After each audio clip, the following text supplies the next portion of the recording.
उत्तर प्रदेश में लगातार शिक्षा मित्र शासन प्रशासन से ये गुहार लगा रहे हैं कि अब उनकी समस्याओं का हल कर दिया जाए। एक तरफ जहां पर टेट पास शिक्षा मित्रों का यही कहना है कि हर एक राज्य में शिक्षा मित्रों को नियमित कर दिया गया, उनके लिए सरकार के द्वारा अच्छे काम किए गए हैं, तो वहीं दूसरी तरफ उत्तर प्रदेश में ना तो टेट पास शिक्षा मित्रों के लिए ना ही सामान्य शिक्षा मित्रों के लिए सरकार की तरफ से कोई कदम उठाए जा रहे हैं। यहाँ पर शिक्षा मित्रों का साफ तौर पर यही कहना है कि सरकार कम से कम उन्हें सम्मानजनक मानदेय तो दे, उनके मानदेय में वृद्धि तो करे, क्योंकि एक लंबा वक्त बीता है शिक्षा मित्रों का संघर्ष करते हुए। बस एक बार यही लगा कि अब उनकी समस्याएं हल होने जा रही हैं, लेकिन आप देख सकते हैं कि अब भी शिक्षा मित्रों की स्थिति जस की तस बनी हुई। अब भी शिक्षा मित्र वही के वही खड़े हुए जहां उसके पहले खड़े हुए थे।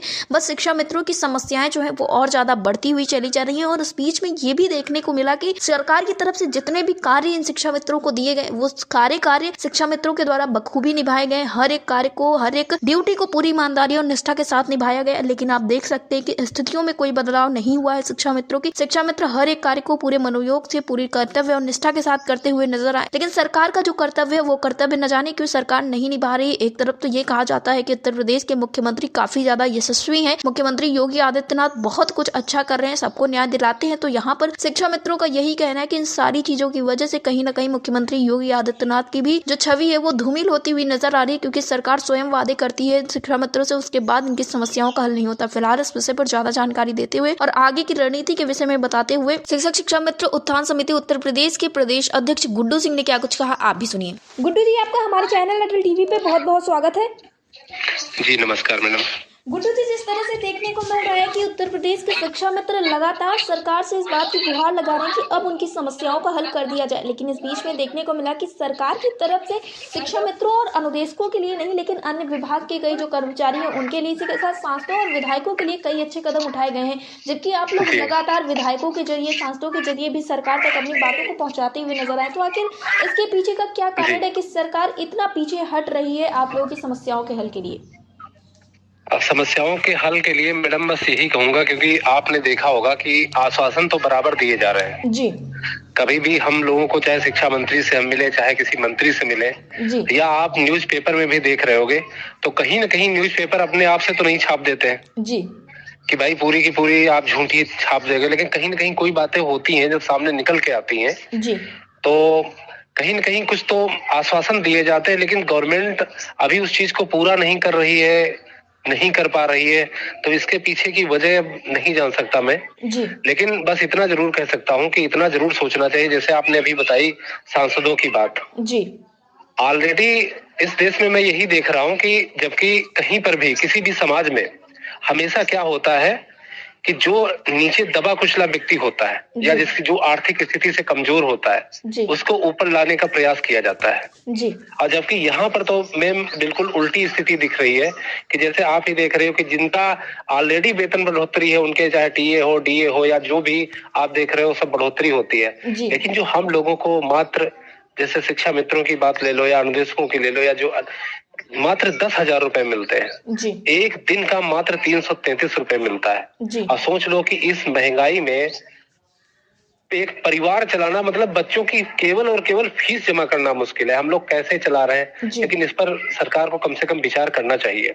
जी गुड्डू जी, इस बीच में ये भी देखने को मिला है कि उत्तर प्रदेश में कई सारे जो संगठन है उनके द्वारा तमाम प्रयास किए जा रहे हैं और सबका यही कहना है कि 1 मई तक का समय जहां एक तरफ कोर्ट ने दिया है सरकार को, दूसरी तरफ शिक्षा मित्र ये कहते हुए नजर आए हैं कि सरकार को महज 15 अप्रैल तक का समय दिया जा रहा है, अगर तब तक सरकार ने कुछ नहीं किया तो कोई बड़ा कदम उठाया जाएगा। तो ऐसे में जो आप लोगों का संगठन है उसने क्या कुछ सोच के रखा है, क्योंकि आप लोग तो टेट सीटेट पास शिक्षा मित्र है?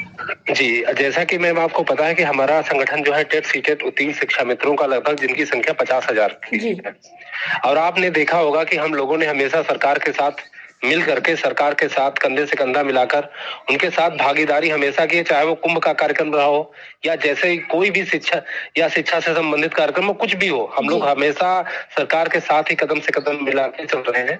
लेकिन अभी तक सरकार का कुछ भी निर्णय न लेना या सरकार इस विषय में कोई ठोस निर्णय नहीं ले रही है, तो पहले तो अभी हम लोग प्रयास कर रहे हैं कि देखो हमारी माननीय मुख्यमंत्री जी से मुलाकात हो, एक बार को मुलाकात हो जाए जी। और मैं मुख्यमंत्री जी के सामने खुद प्रश्न रखूंगा जी। या अपनी व्यथा रखूंगा कि आखिर ऐसा क्यों है या आखिर कब तक हमारे विषय में निर्णय लिया जाएगा। जी। क्योंकि कहना इसलिए भी जरूरी है क्योंकि मैम मैं आपको बता दूं कि हमारे ही संगठन में बहुत सारे साथी ऐसे हैं जो 55 साल की उम्र में या 58 साल की उम्र क्रॉस कर चुके हैं और पूरी मतलब टेट भी क्वालिफाइड है, सीटेट भी क्वालिफाइड है, एनसीटी के पूरे मानक पूरे करते हैं। लेकिन अब सोचिए अगर सरकार वही कहते हैं कि न्याय का भी मिलना क्या, जब अगर देरी से मिलता है तो फिर न्याय नहीं रहता है ना।